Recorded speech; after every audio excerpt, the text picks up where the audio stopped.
Hi, Kalidasa here. I want to talk a little bit about the Enlightenment Intensive.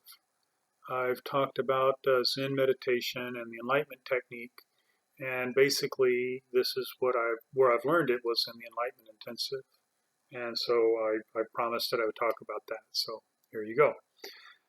An Enlightenment Intensive is a 3-day retreat. Now there have been longer ones, but 3 days is pretty minimal. The originator of the Enlightenment Intensive found that 3 days is the perfect amount of time to have a breakthrough.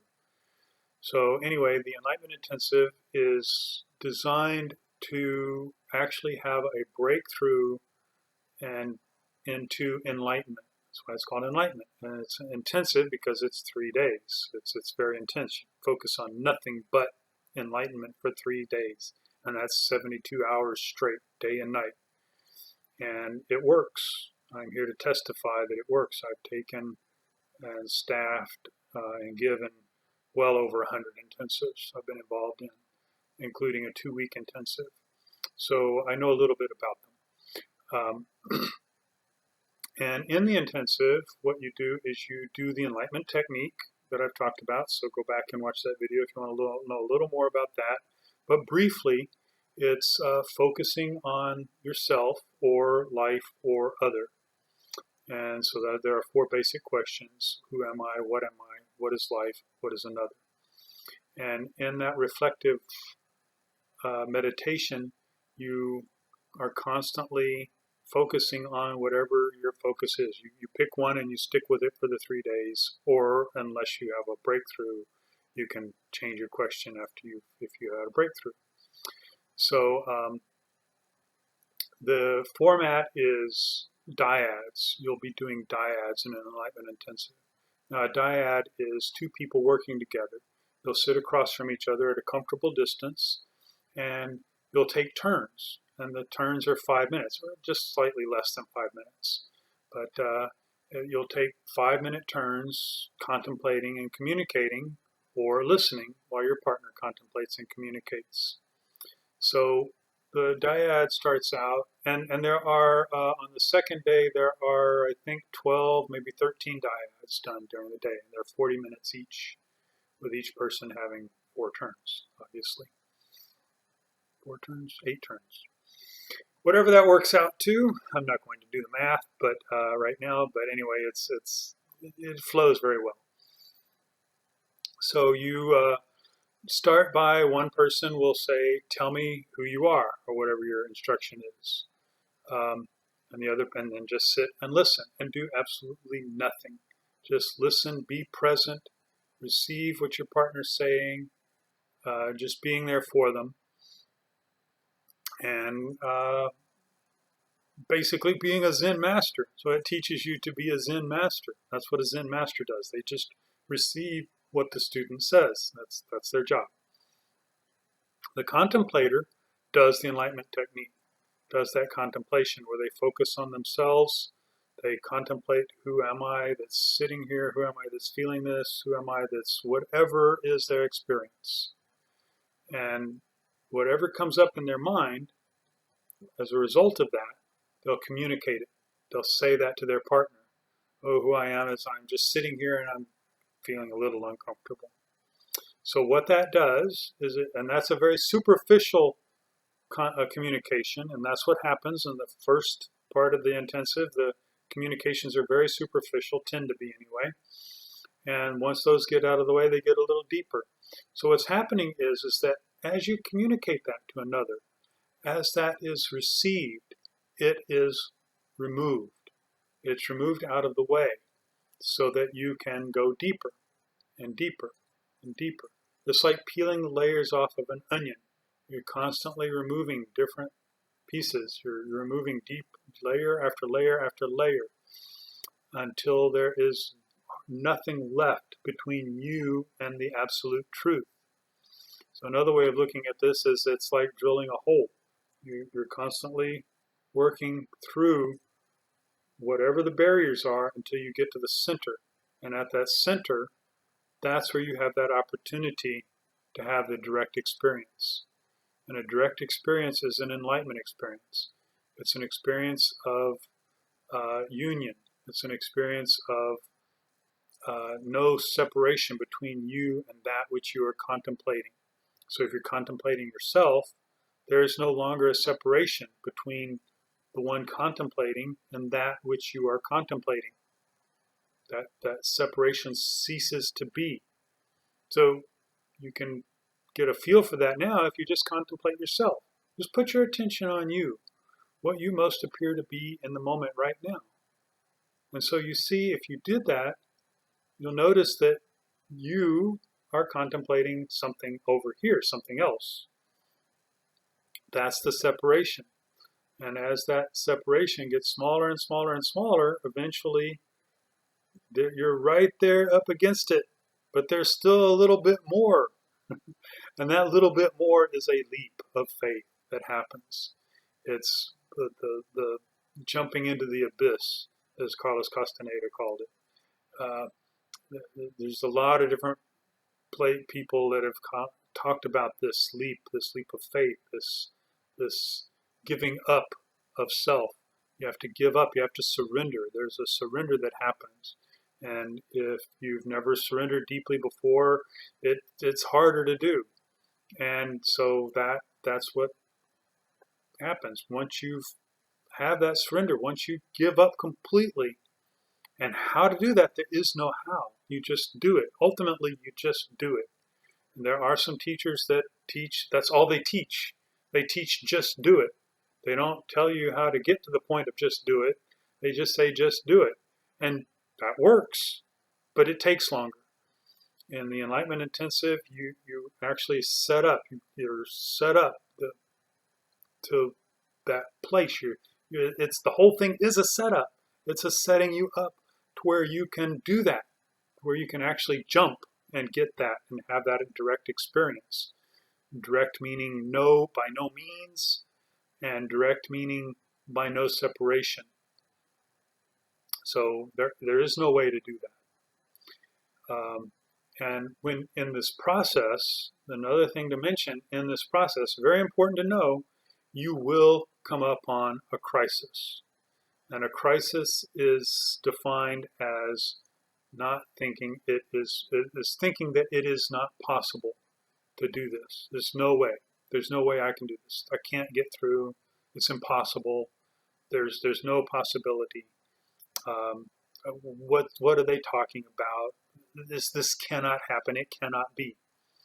And the crisis can be deep. In the early Enlightenment intensives, they used to take your car keys. They would take people's car keys and put them away somewhere so they couldn't just leave. They would have to confront somebody before they could leave. They quit doing that after a while. And I wouldn't do it on my intensives either. If somebody wants to leave that bad, they just want to bail, that's fine. That's on them.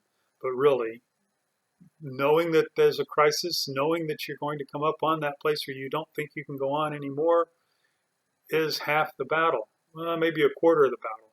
If you know you're going to hit that, and you can go up to the person giving the intensive and say, "Hey, I'm stuck," they'll help you through. You can get through this crisis. There's a staff there. There's usually the person giving the intensive, who is traditionally called the Enlightenment Master.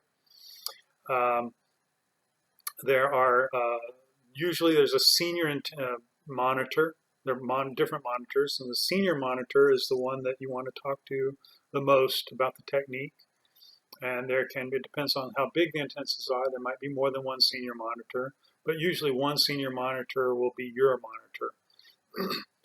Doesn't mean you can't talk to somebody else. They might be on a break, so you can talk to the master or your monitor or any monitor. They're all happy to be there for you. There is a chief monitor who is in charge of logistics. They take care of your environment, so you don't have to worry about any of these things. Nothing to worry about at all, except going for the truth. That's the beauty of it. It's just nothing else for you to do. Everything is, there's a cook. So you serve delicious meals, and I had one meal I wasn't real happy with. Out of 100 more than 100 intensive, I had one meal I wasn't happy with. It had way too much cilantro in the soup. That was the only one. So if you have dietary restrictions, they'll take care of you. Just tell them at the beginning. The meal will be prepared for you particular so that you have what you need. I had a girlfriend actually who brought her own food. You can do that if you want to, if you need to. Just everything's taken care of. Your food is fixed for you. You know, she had it in a container. They would heat it up and give it to her. Fine, happy. So anyway, it's an environment. The Enlightenment Intensive, more than anything else, is just an environment where you can set aside everything. You're not allowed to have your cell phone. You're not allowed to talk about anything else other than the Enlightenment technique and what's coming up for you. By not allowed, I call them guidelines. Some people call them rules. I've broken them. I've broken pretty much every rule. I don't think I made a phone call during an intensive. I've seen people make phone calls during the intensive. That's none of my business. I didn't care. That was them. I just, okay, who am I that's noticing this person making a phone call? Yeah. So anyway, these guidelines are just designed for you to be able to go as deep as you can. Talking about only what's coming up for you is important because you're not talking about, oh, this job thing I have to worry about. You know, it's that's set aside. You're given time before the intensive to, you should take time before the intensive anyway to get those things out of the way. And the intensive, they say, starts the day you sign up, starts the moment you sign up, and it does. You'll go through all kinds of stuff. The first intensive I went to, I could not find the place. I knew this area so well. It was in Houston, and I knew Houston. In general, I worked all over, so I had to take a map. It was before GPS. I had to find the location all the time, and I could find anything. And I knew this location. I knew this area. I had done several jobs in this area before, and I knew where that was, and I could not find it for the life of me. I drove around for a good extra hour trying to find this place because the intensive had already started for me. That's the mind throwing stuff up, getting in the way of you getting enlightened. And it will do that. It does that every time. Every intensive you take, I've taken so many, and every one of them there's been a problem for me. There's been an issue. There's been something I've had to go through to get even there. So this doesn't happen to everybody, but it happens to me. And of course the conflict you'll come up with in your mind, the things that'll get in your way. There may be somebody on the intensive you don't like. I had that happen once. I did not like that person. I avoided them. And finally I had to do a dyad with them because I had already gone through everybody almost twice.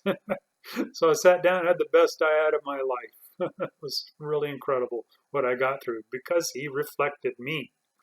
So anything that comes up, everything that comes up is coming up because it's in the way of you having a direct experience, of you having an absolute experience. So you persist, you continue. Okay, I'm going to stop talking about the Enlightenment Intensive. I could literally talk about it for an hour. I've given previews where I've talked about it for an hour or more, and it's just that. If you want to know more about the Enlightenment Intensive, you can ask. Use the comment, wherever that is, the comment button at the top if you're on my blog, or go down below if you're on YouTube and write a comment. I'll try and answer your question. If you want to know where to find Enlightenment Intensive, on my blog I'll put a website, I think I can't remember for sure. I want to make sure I have the right one, but I'll put that down below here somewhere in the article below the video. And you can go there and find an Enlightenment Intensive to take. If you want to take one from me, let me know. I don't have any plans to give one right now, but I would love to give them again. It's been a while since I've given them, and it's just something I've loved. All for a big part of my life was intensives, and so let me know. I would like to give them again. So, and I will. And you can get on my mailing list too, and you'll find out when I have them. So maybe I'll make a tab for get on my mailing list, but I should have something I offer. Usually you give something, but you should be able to just sign up for it if you want to just get information about truth. And that's all I'll send. So anyway, that's the Enlightenment Intensive, something I've loved for a good part of my life, and I'm sure you will love it as well, especially once it's over. You may find yourself hating it during it, but after it's over, you'll be so happy. You'll be so glad you did it. So anyway, Enlightenment Intensives, highly recommend. Have a great rest of your day, and I'll talk to you later. Thanks for watching. There are a lot more videos like this coming out over the next few months and years on yoga, yoga philosophy, spirituality, meditation, and more. But I can't do this without your help. Would you consider donating to help defer the costs? It would be greatly appreciated. And you can subscribe to Kalidasa.com so you know when anything new comes out. The links are below. My name is Kalidasa, a longtime yogi and yoga teacher, and now I am presenting some of what I have learned over the last few decades. My desire here is for you to find value for your life. And please ask questions and give comments. They help inspire what to present.